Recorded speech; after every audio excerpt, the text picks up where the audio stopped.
Do you own a Kindle? Do you own a Kindle Paperwhite Signature Edition? Well, if you do, in this video, I'm going to do a deep dive into all its features. So yeah, we're going to get into the Kindle Paperwhite Signature Edition. You'll know a few weeks ago that I did an unboxing of this thing and I went through some of its basic features, but more than that, I compared it to the Kindle Oasis and why I'd chosen to purchase this rather than get another Kindle Oasis to replace the one that was broken. But a number of months ago, I made a video about the Kindle Scribe and I did a bit of a deep dive into that and all its features and whatnot. So I decided to do the same thing with this version here. So yeah, it's going to be quite a long video, but to help you out, I'm not going to expect you just to watch it all the way through. I'm going to put some chapters into this video so you can skip to the thing that is most appropriate for you. But think of this video as your manual with a friendly face attached about how to use this thing and everything it's got to offer.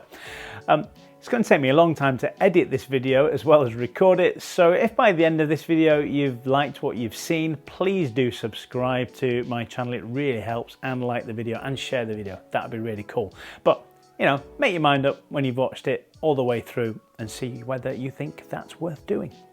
Okay, I'll see you on the other side. So this will be what you're presented with when you first switch on your Kindle. If you purchased it yourself, it's more than likely that it'll already be linked to your Amazon account, so you won't have to go through the next few steps that I'm going to show you here. But if somebody bought you it as a gift, then you most definitely have to go through these steps. So wherever you live, whatever language is appropriate to you, press it. Obviously in my case it is English. I am based in the UK. And here we are, it just kind of starts the first boot screen proper. It won't do this again unless you completely reset your Kindle, which I have done for the sake of this video. While it's doing that, I'll just run through some of the specs of the Kindle Paperwhite Signature Edition. You can get it from £179.99. It's a 6.8-inch display screen, glare-free, which is pretty much the standard for all the Kindle range. 32 gigabyte storage is standard, enough for hundreds if not thousands of books, and plenty of audio books. Resolution 300 pixels per inch. You have 17 LEDs based around the screen. As with every Kindle device, it has weeks of battery life. This particular edition has audio, so like I mentioned, those audiobooks, if you connect a Bluetooth earphones to this, then you'll be able to listen to audiobooks on it as well. Adjustable warm light, auto adjusting light sensors, and uniquely about this device as opposed to all the other Kindles, you can wirelessly charge it. It is waterproof and it has this kind of flush front design, so it means that the screen here is very flush to the front of the glass here. A very thin glass that it has on the front there. And again, as like all the other Kindles, it connects via Wi-Fi. Okay, so set up your Kindle. You can either set it up using your password and username on the device itself, or you can set it up with your phone.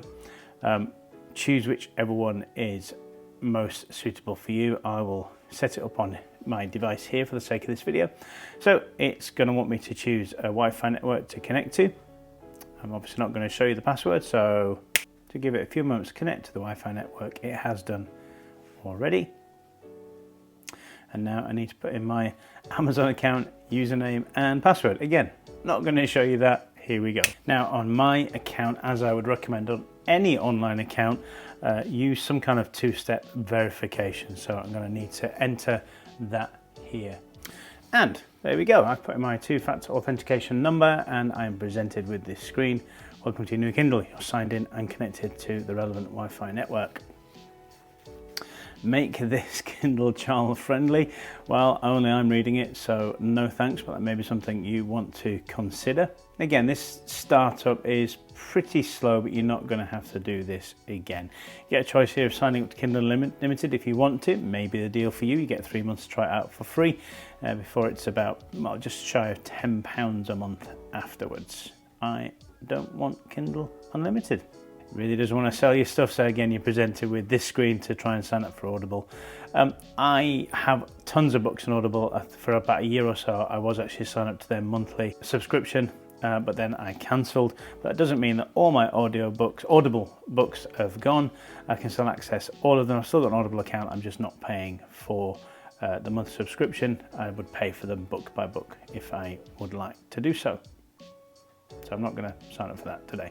Give it a few moments to kind of load up your feed. As you saw there, it said there was some problems connecting, but it's just because these things aren't the most powerful devices. They do what they do very, very well, which is presenting you with books for you to read, but they're not an iPad or a tablet, you know, that description. So it's not that fast when it's doing all this setup stuff.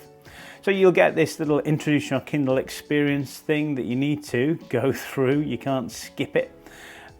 So it gives you some of the more basic settings and things for you to discover. But obviously this video is about discovering those things in detail. So hopefully we're not going to really need these helpful hints, because I should know it all, really. Okay, so you are signed in, you've gone through all that introductory stuff, and you are presented with your home screen. Here we go. And then obviously if you tap over here, you get to all the books that you own. Okay, and again, it wants to tell me that I'm sharing these things with my wife. That may be something that you have as well, that you share all the content of your books with your family. I'll just click OK and go away from that. So there we go. So that's the library. So it just shows you all the books that you own.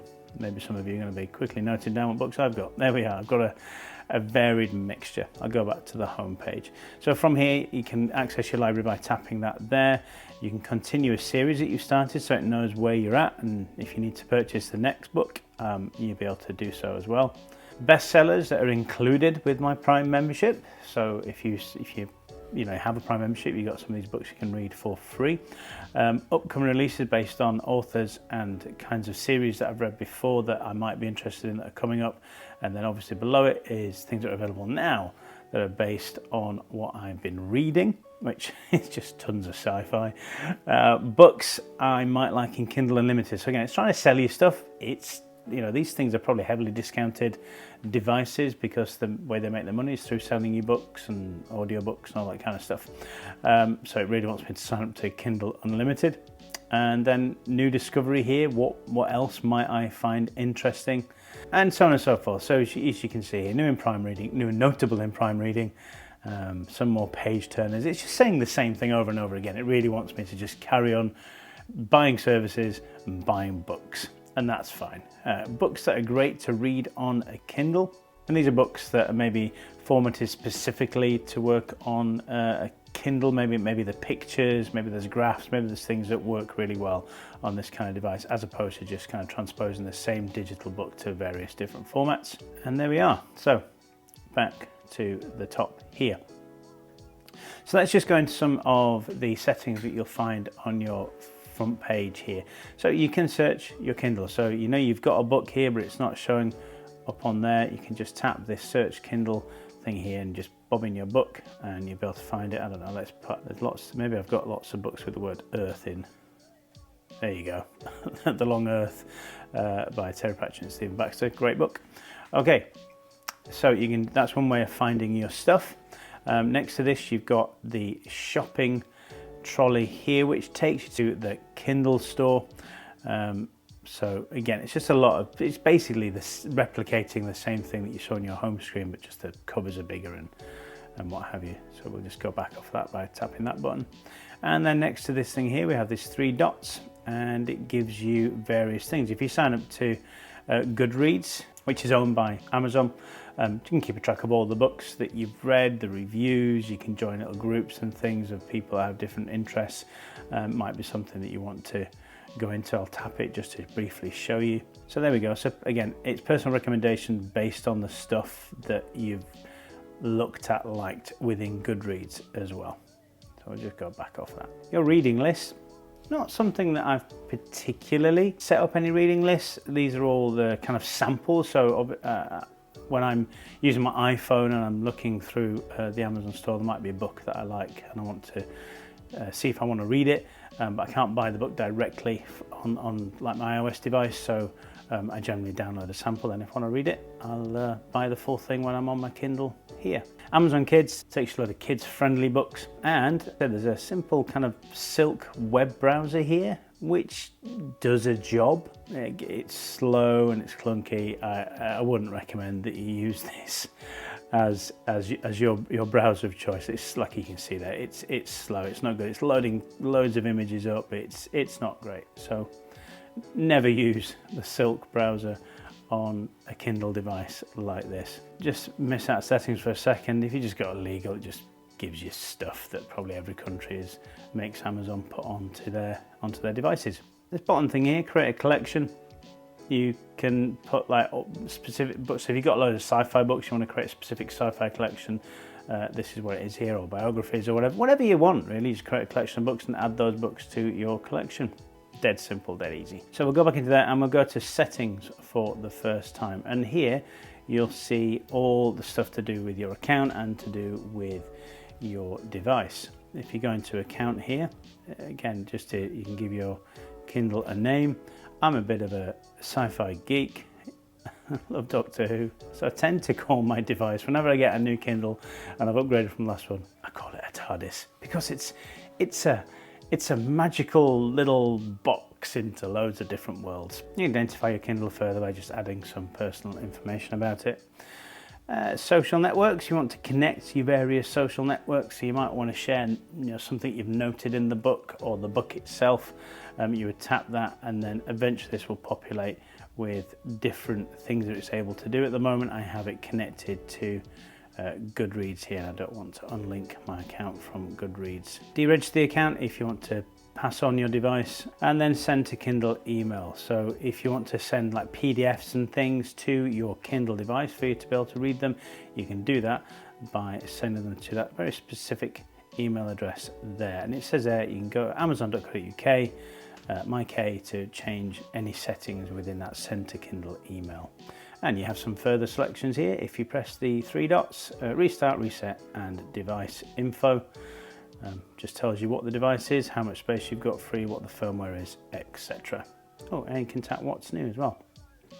So if you have updated, it'll give you what it's updated, but unless it's a major update, it'll just say performance enhancements. So we'll close that back. So that's all that's in your account. Again, if you've connected your family into your kind of Prime account, into your Amazon account, you can let them share various books that you have. Wi-Fi and Bluetooth is what you would expect, so you can turn off all network connections on the device, you can add other Wi-Fi networks, delete the Wi-Fi passwords, or this one here, enable Bluetooth on your Kindle. And obviously if you enable Bluetooth on your Kindle, it's going to start using a little bit more power, not much, but it is going to, if it's constantly on, which will drain the battery quicker. When I say that, I don't mean dramatically, it's a tiny bit, but it will inevitably lessen how much time you have with your battery. I don't necessarily listen to audiobooks via this device. I listen to audiobooks via my iPhone, so I just leave Bluetooth switched off. Okay, now we get into some device options here. So what you can do, depending on what book you're reading. So let me go back to my library. This is the book that I'm reading at the moment, some what I describe as chewing gum for the brain sci-fi. It's not Shakespeare, but it's enjoyable and it's relaxing, and it's that kind of like pulp fiction, I guess. Okay, when you first open a book, it'll give you a little bit of instructions about how you are to use it. So you tap anywhere on either side of the screen to go forward or to go back. I'm just going to go off that because I'm going to show you that later anyway. So this is the book that I'm reading at the moment, so I'm going to go back home just because I hadn't had any books set up as reading. Again, when you first switch on this device, it's going to give you loads of hints and tips, so very helpful. We'll go back into settings now that I've told it I'm actually reading a book. Device options. So if I display cover, show the cover of what you're currently reading on the lock screen. So I'll turn that on. If I turn my device off now by pressing the button at the bottom, it will constantly just display the book that I'm presently reading's cover, which is really nice, I think, better than those kind of generic Amazon Kindle device things, which are all right, they're lovely, but I like knowing what I'm reading. And it uses no power because eInk devices don't use any power unless you actually turn in the page, or you have the lights switched on, the LED switched on around it, or you have Bluetooth turned on. I'll go into my device there. Okay, again, device info is just the same stuff from the other setting that we saw. Display settings, okay, so you can adjust the light warmth and night light. Okay, so we have warmth schedule. I'll go into that first here. So you can schedule warmth, so it comes on at night. It just basically means the LEDs don't go from start white. They're kind of like a more of a warm orangey colour, and you can set the warmth level here at the bottom. And so here you can see it will, you can either choose manual, so you decide what times you want that to kind of kick in, or you can do it automatic, so you know it knows where you are and you have to allow it to know where you are in the world, and it'll gradually come on, and so the warm schedule will come on automatically with sunset and sunrise. And then here, night light gradually decreases screen brightness over time as your eyes adjust to the darkness. I don't think I use that. Depending on how bright everything is around you, I think it kind of lowers or increases the amount of light that is being shined in from the sides. I tend to just have it set on one thing and one kind of level of light, and then if I'm reading in a dark place, I'll turn it on to dark mode, which I will show you in a bit. You might want to protect all your stuff, so you can just set a device code there as well. Restart your Kindle. As it says, it will restart it. Maybe it's gone a bit weird. Sometimes devices do that. You can just restart it and it'll just like do a soft reboot, and then reset will do a hard reboot, so everything will go back to when you originally set it, which is what I did for this. Now, advanced options. Here we go, you get more options. So set the local time on your device. Well, it's connected via Wi-Fi, so it's done that automatically anyway. You can set your view options, so like you see here, group series and library, which is what you saw at the beginning. You know, different kinds of books will be in specific places, sci-fi, biographies, what have you. You create your own collections and choose how audible content is shown on your Kindle.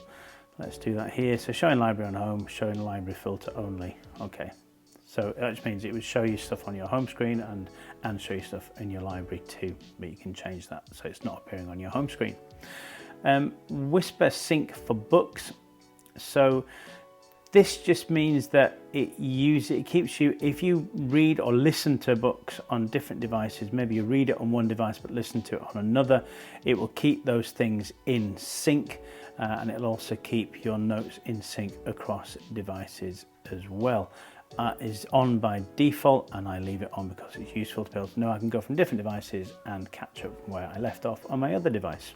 So this power saver essentially just means it will turn on quicker.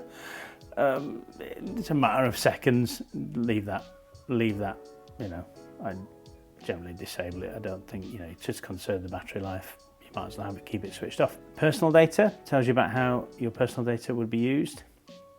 And then storage management is your only selection on here. So as you can see here, you can do a manual removal of removing kind of all your books and your audiobooks and what have you, or you can free up storage by removing items that have not been opened recently. So maybe you had loads of sampled books like I showed you earlier, it would delete those because I've not opened a number of those up.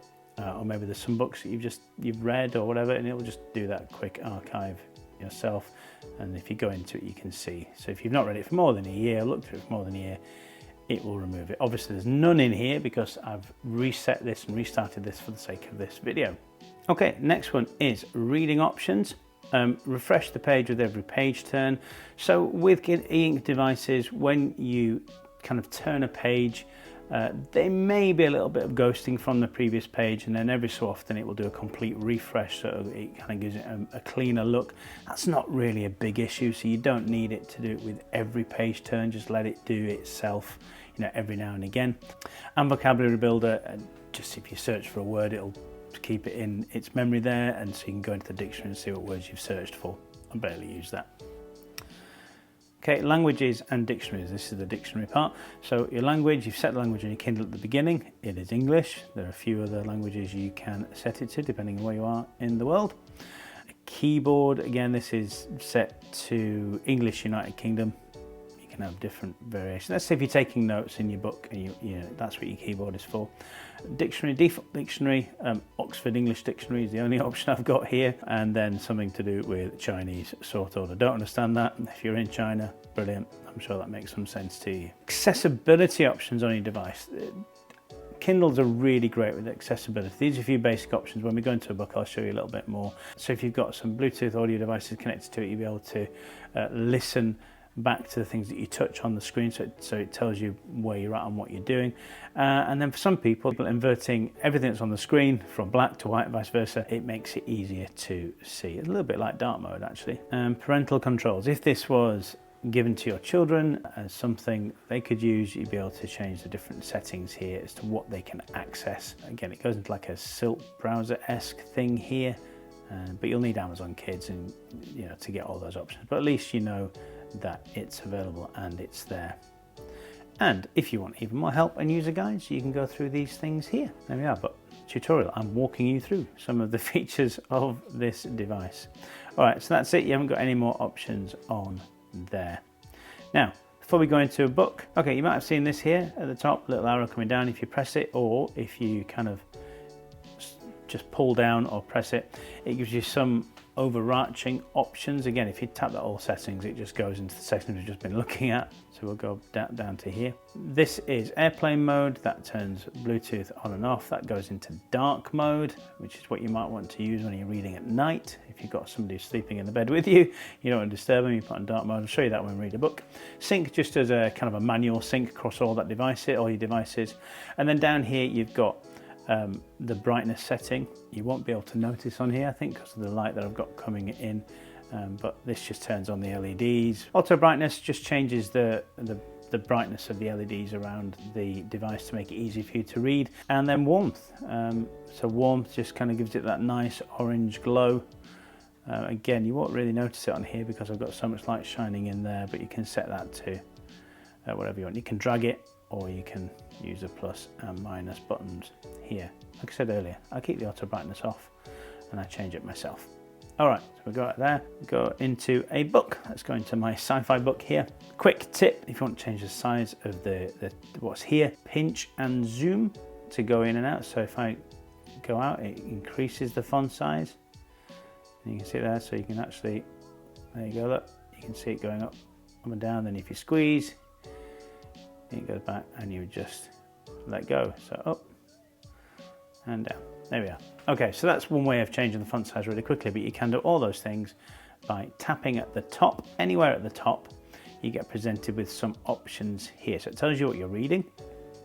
If you go into the AA button here, you can customize what your page looks like. So customize current theme, because I've changed the font so it thinks it's a customized theme, but standard, changes it back to standard. Compact, just kind of, you've got to have good eyesight to read that. That's probably a bit too small for me at my age. And then large, it just makes it a little bit bolder, a little bit larger. I'll go back onto customize there, and you can save current settings depending on how you've changed it. So we'll change some more here. So Bookily is the standard font that it uses, but you can change it to different ones if it's easier on the eye for you. And then you have this section here, Open Dyslexic. Apparently those who have dyslexia will find the words easier to read on the screen. I don't have dyslexia to any degree, so I don't know whether that's true or not, but the option's there, and there must be some scientific reasoning behind it. I'll go back to Bookily. I have it on the default one. Again, you can change the boldness if you find the boldness being a bit easy for you to read. I have that generally off. And again, the size of the font you can change here as well. So we go into layout. You can change the orientation manually. You can do it automatically on the Kindle Oasis button here. You can change the orientation should you wish to do so. And then you would just do the same way of changing it, going back and forth in the pages. I will change it back to this orientation, just for the sake of what we're doing here. Alignment, so this is kind of full page justification. Oops, let me go back to that. Full page justification, but if you do that, you'll see it's left aligned justification. So yeah, so you can see now it kind of goes in and out a little bit, whereas I prefer it to have full page justification, so there's a nice neat line, as it were, down either side. Unless obviously, of course, it's starting a new paragraph and he indents it like he has done on this book. Margins, makes it bigger or smaller. It's all about what is comfortable for you. Maybe that is, you don't want to be scanning so much from side to side, and that's much easier for you to read.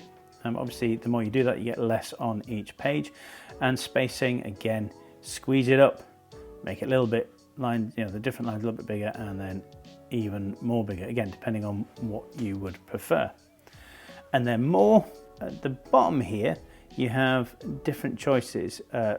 What page you're on. If you tap it, it would learn your reading speed, because again, because I've reset this, it doesn't know my reading speed, but after a little while it'll learn my reading speed and will give me an approximation of how many minutes are left in the book and how many minutes are left in the chapter, depending on the book and whether they've initiated that feature within the book itself. Sometimes, like for example, this one will only give me time left in book. It won't give me time left in each chapter, but a lot of books do give you time left in each chapter. And then location. So this location is the same across all devices. Sometimes, depending on whether your font is big or small, the page number doesn't relate across the different devices, but location will. If you keep tapping it, you can turn that off completely. So that is this that I was showing you here, the reading progress. So you can have it, what is the default that you want that to show down there. So there you go. Look, you see this book doesn't have available of time left in chapter, so I would have time left in book as my default one, but I do prefer time left in chapter if that's available. Show clock while reading, so if you toggle that, it just shows there at the top. I'll turn that back off. Okay, identifies names of other books mentioned in this book. Maybe that, if that's more of an academic book you're reading, that will probably be more become more apparent as you're reading it. Other books will be highlighted that the book's talking about. And then show information about the book when you open it for the first time. We'll do that. I'll show you what that means when we open another book and what that means. Popular passages, so I have that switched off unless I'm reading an academic book or something like that. I don't really want to interrupt my flow on fiction books as to what other users might have highlighted. So to highlight something, you hold and drag, and then that becomes a highlighted piece of text, and I'm going to undo that. I'll go into that in a bit, but I'll undo that for now. Okay, and automatically show the highlight menu when you select a passage of text. As you saw there, I selected the text, it came up with the highlight menu. If I turned that off and did the same thing, I would then have to tap it again for that to show. I'll delete that. And this one here, page turn animation, doesn't really work that well on a Kindle device. It might work better when you're reading on an iPad or some other tablet, have that kind of actual turn of a page, but this just looks a bit weird. It's like it just kind of fades in and fades out. You may like that. I don't like it, and so I have that turned off. Again, I think it looks better. It looks like you're actually turning a page when you're viewing this on a tablet, but on a Kindle device, I just don't see the point of it. So, word-wise, you want to learn what unfamiliar words are, you can switch this on. So it'll give you, it helps you kind of, if you're learning English or you want to just improve your English, it will help you learn more complicated words and what they mean. So if you kind of tap it, let me go to it. So if we do that, there we go. So we've got word-wise switched on here. So, yes ma'am, used when speaking to a woman, clamped, to hold or press firmly. I think you can turn it off here as well down at the bottom. So fewer hints, more hints. Just helps you kind of learn stuff, I guess. You might like that. I don't particularly want that switched on. I just want to enjoy my book. Again, if you're reading a more academic book, maybe that's useful. And then this is just something to do with Chinese characters down here. Go back to the theme, and then you could save current settings, and it would save, you could name your settings, so we'll just name it theme 1. And there we are. Okay, next one here is this. So just, you can go to a particular book, a particular page or location. You can go to the cover. If there was a table of contents available, which this book doesn't have available, you would be able to see your contents and tap it and go straight to it. You want to remind yourself what the cover of the book looked like. There we are, and then you can go back. And then any popular highlights. Again, if it's more of an academic book or a biography or something like that, I don't know, anything that's not a fiction book, generally more popular highlights would be here. So you tap it and it goes to that place in the book. This here is your notes or highlights. So again, if you'd made some notes, again, let's select some text, and we have that menu switched off. So we'll make a note about that. So let's type some stuff in here. Obviously you need to do that. And then we'll save it. So I've now made a note in the book. If I go into there we are, it's showing up now. I've made a highlight of that, and the note is like and subscribe. My cheap way of getting you to do that. Anyway, I'm going to tap that and I'm going to delete that. All right, okay. Oops. Oh, actually, yeah, because I've still got a note on it, so I'll delete that. All right, okay, so there we go. That's what would be there. And this one here, bookmark. So if you've made a bookmark, so you can go two ways. You can make a bookmark, which is basically just like you putting a digital bookmark in the page that interests you. You could tap the top right-hand corner here and then just tap that. And again, you can see it's made a bookmark there. So if we go into bookmarks, there we are. So it would show you, what you've bookmarked. I'm going to get rid of that bookmark.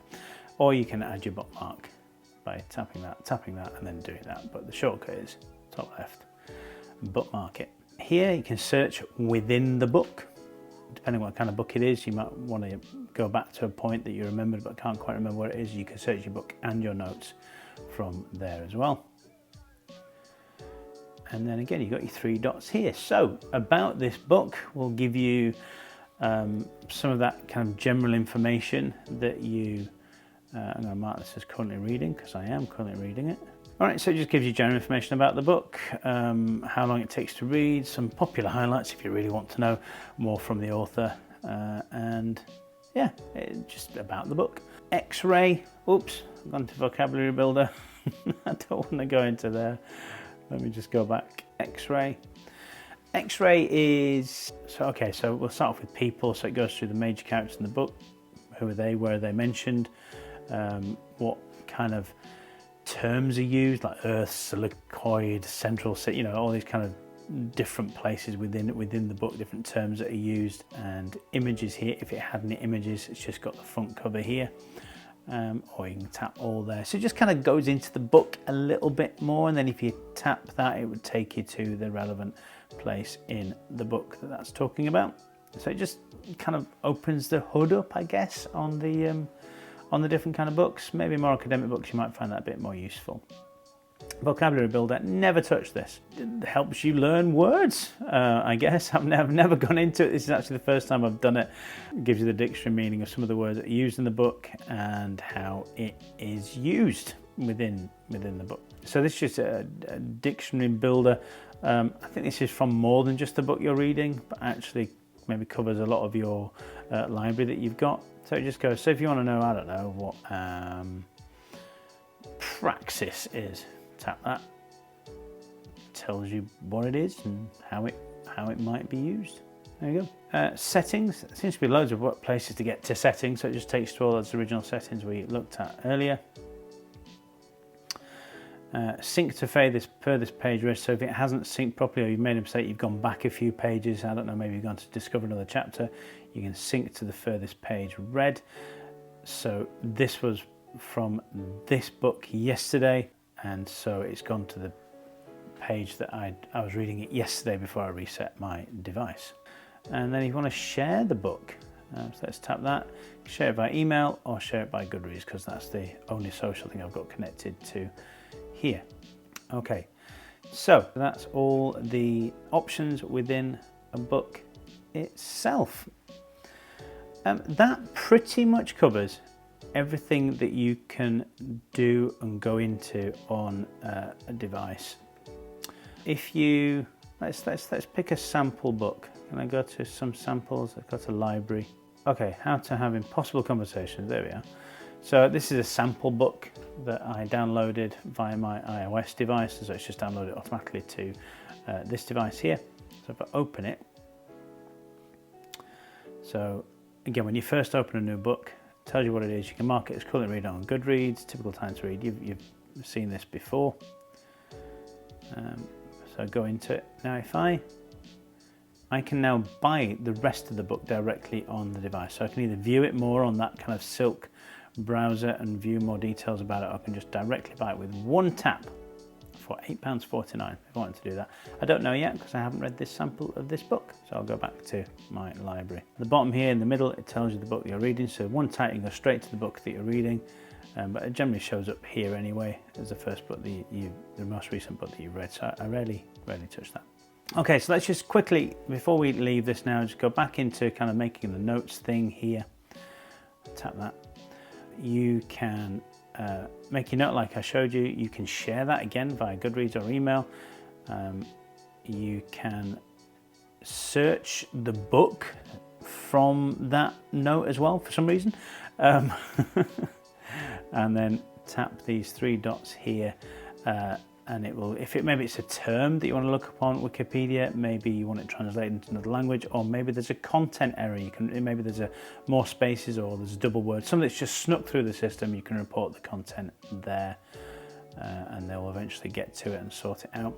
And again, you might have so early, if you just tap on one word, it will go automatically give you the dictionary definition of that word. If there's something on Wikipedia, it will give you Wikipedia, and if you want to translate it from one language to another, you'll be able to do it there. Maybe we can tap it into Dutch. What would it be in Dutch? Sheen, maybe. Sheen, seemed. Anyway, there we are. So I believe that is everything. Although on saying that, again, if you tap that, down here, you see these two boxes here. It gives you a bit more information about where you are and what your learning speed would be. But if you tap this one here, you can quickly go through the pages that way. Or if you tap this one here, it gives you a grander, zoomed out version of the book, and you can either go by arrow keys there, or you can do forward and back like that. And to get out, you do that. So there we are. That is pretty much all the options and everything you can do on your Kindle device. Back to me. Okay, I hope that was really helpful and that you got something out of it. And again, don't forget, you can come back and watch this video and skip to the bit that you're interested in if you want to be reminded about something that I have shown you. Said at the beginning, please like and subscribe. That really does help the channel. If this video has been useful to you in any way, please go ahead and do that. And if you're already subscribed, maybe you want to consider becoming a member and helping me out that way as well. But please do look in the description of this video for any affiliate links I may have to purchase one of these, and maybe a Kindle Scribe and whatnot, and also other ways you might support me. Buy me a metaphorical coffee if that floats your boat. Okay, until the next one, happy buying? Happy playing around.